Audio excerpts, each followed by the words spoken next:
آپ سب دیکھنے والوں کو میری طرف سے السلام علیکم۔ چلیں شروع کرتے ہیں۔ 60 کی دہائی کے آغاز میں پاکستان کی معیشت کو خطے کی ابھرتی ہوئی معیشتوں میں شمار کیا جا رہا تھا۔ بڑے ڈیم بن رہے تھے، صنعتی زون قائم ہو رہے تھے اور ترقی کے اعداد و شمار حکومتی کامیابیوں کے طور پر پیش کیے جا رہے تھے۔ بیرونی دنیا میں بھی پاکستان کو ایک مستحکم ملک کے طور پر دیکھا جا رہا تھا، لیکن اس ترقی کی ایک قیمت تھی اور وہ قیمت تھی بیرونی امداد اور قرضوں پر بڑھتا ہوا انحصار۔ اس دور میں پاکستان سرد جنگ کے ماحول میں مغربی طاقتوں کا اہم اتحادی بن چکا تھا۔ امریکہ اور اس کے اتحادی ممالک پاکستان کو معاشی اور فوجی امداد فراہم کر رہے تھے۔ یہی وجہ تھی کہ ملک میں ترقی کے کئی منصوبے نسبتاً آسانی سے مکمل ہوتے دکھائی دے رہے تھے۔ تاہم یہ صورتحال مستقل نہیں تھی۔ معیشت کا ایک بڑا حصہ بیرونی مدد کے سہارے چل رہا تھا اور یہ سہارا کسی بھی وقت کمزور پڑ سکتا تھا۔ 1965 میں پاکستان اور بھارت کے درمیان جنگ چھڑ گئی۔ جنگ کے اثرات صرف میدان جنگ تک محدود نہیں رہے، بلکہ معیشت بھی شدید دباؤ کا شکار ہو گئی۔ غیر ملکی امداد اور مالی معاونت میں کمی آنے لگی، برآمدات متاثر ہوئیں اور زرمبادلہ کے ذخائر پر دباؤ بڑھ گیا۔ پہلی بار حکومت کو واضح انداز میں احساس ہوا کہ معیشت اپنی اصل طاقت سے زیادہ بیرونی وسائل پر انحصار کر رہی ہے۔ اسی پس منظر میں پاکستان نے بین الاقوامی مالیاتی فنڈ یعنی IMF سے رجوع کیا۔ اگرچہ اس سے پہلے بھی عالمی مالیاتی اداروں سے تعاون حاصل کیا جا چکا تھا، لیکن اب صورتحال مختلف تھی۔ اب قرض صرف ترقیاتی منصوبوں کے لیے نہیں، بلکہ معاشی توازن برقرار رکھنے کے لیے بھی ضروری سمجھا جا رہا تھا۔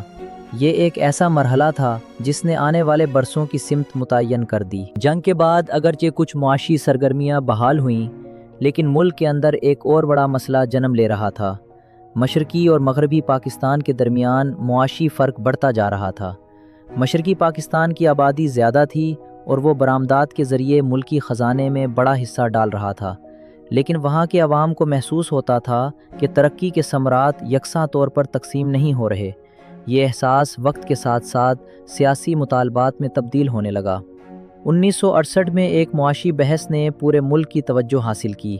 یہ دعویٰ سامنے آیا کہ ملک کی بڑی دولت چند خاندانوں کے ہاتھوں میں مرتکز ہو چکی ہے۔ چاہے اس دعوے کی تفصیلات پر اختلاف موجود ہو، لیکن اس نے عوامی سطح پر بے چینی پیدا کر دی۔ بہت سے لوگ یہ سمجھنے لگے کہ ترقی کے فوائد عام شہری تک پہنچنے کے بجائے محدود طبقوں تک محدود ہو گئے ہیں۔ اسی دوران سیاسی احتجاج میں اضافہ ہوا اور ملک ایک نئے بحران کی طرف بڑھنے لگا۔ بالآخر 1971 میں وہ سانحہ پیش آیا جس نے پاکستان کی تاریخ کا رخ بدل دیا۔ مشرقی پاکستان الگ ہو کر ایک نئے ملک کی صورت اختیار کر گیا۔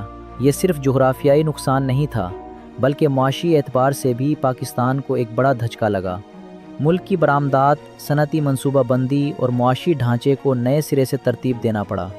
1971 کے بعد نئی حکومت کے سامنے بے شمار چیلنجز موجود تھے۔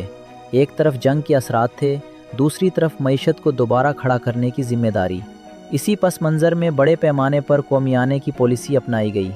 بینک، صنعتیں اور مختلف ادارے ریاستی کنٹرول میں لائے گئے۔ اس فیصلے کے حامیوں کا خیال تھا کہ اس سے دولت کی منصفانہ تقسیم ممکن ہوگی، لیکن ناقدین کا موقف تھا کہ اس سے نجی سرمایہ کاری کو نقصان پہنچا۔ اس دوران عالمی سطح پر ایک اور بحران پیدا ہو گیا۔ 1973 اور 1974 میں تیل کی قیمتوں میں غیر معمولی اضافہ ہوا۔ پاکستان جیسے درآمدی ممالک کے لیے یہ ایک بڑا جھٹکا تھا۔ اچانک درآمدی بل میں اضافہ ہونے لگا، جبکہ زرمبادلہ کے ذخائر محدود تھے۔ حکومت کو اخراجات پورے کرنے کے لیے مزید قرض لینا پڑا۔ یہ وہ دور تھا جب پاکستان کے قرضوں میں نمایاں اضافہ ہونا شروع ہوا۔ پہلے قرض محدود اور مخصوص منصوبوں تک ہوتے تھے، لیکن اب قرض معیشت کو سہارا دینے کے لیے بھی استعمال ہونے لگے۔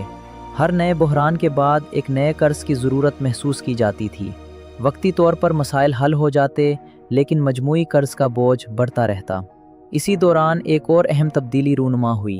مشرق وسطیٰ میں ترقی کے نئے منصوبوں نے پاکستانی محنت کشوں کے لیے روزگار کے دروازے کھول دیے۔ ہزاروں پاکستانی خلیجی ممالک کا رخ کرنے لگے۔ بیرون ملک کام کرنے والے پاکستانیوں نے اپنے خاندانوں کو رقوم بھیجنا شروع کیں، جس سے معیشت کو بڑا سہارا ملا۔ یہ ترسیلات زر آنے والے برسوں میں پاکستان کے لیے زرمبادلہ کا ایک اہم ذریعہ بن گئیں۔ 70 کی دہائی کے اختتام تک پاکستان ایک ایسے موڑ پر کھڑا تھا جہاں معیشت کو مسلسل قرضوں بیرونی امداد اور تسہیلات زر کے ذریعے سہارا دیا جا رہا تھا۔ اگرچہ وقتی طور پر نظام چل رہا تھا، لیکن بنیادی مسائل اب بھی موجود تھے۔ ٹیکس وصولی کمزور تھی، برآمدات محدود تھی اور سرکاری اخراجات مسلسل بڑھ رہے تھے۔ اگلی دہائی میں ایک ایسا واقعہ پیش آنے والا تھا جو ایک مرتبہ پھر پاکستان کی معیشت کا رخ بدل دے گا۔ افغانستان میں جنگ شروع ہونے والی تھی، امریکہ کو خطے میں ایک اتحادی کی ضرورت تھی اور پاکستان ایک بار پھر عالمی طاقتوں کی توجہ کا مرکز بننے جا رہا تھا۔ اس تبدیلی کے ساتھ ڈالر بھی آئیں گے، امداد بھی آئے گی، لیکن ساتھ ہی ایسے اثرات بھی جن کے نتائج کئی دہائیوں تک محسوس کیے جائیں گے۔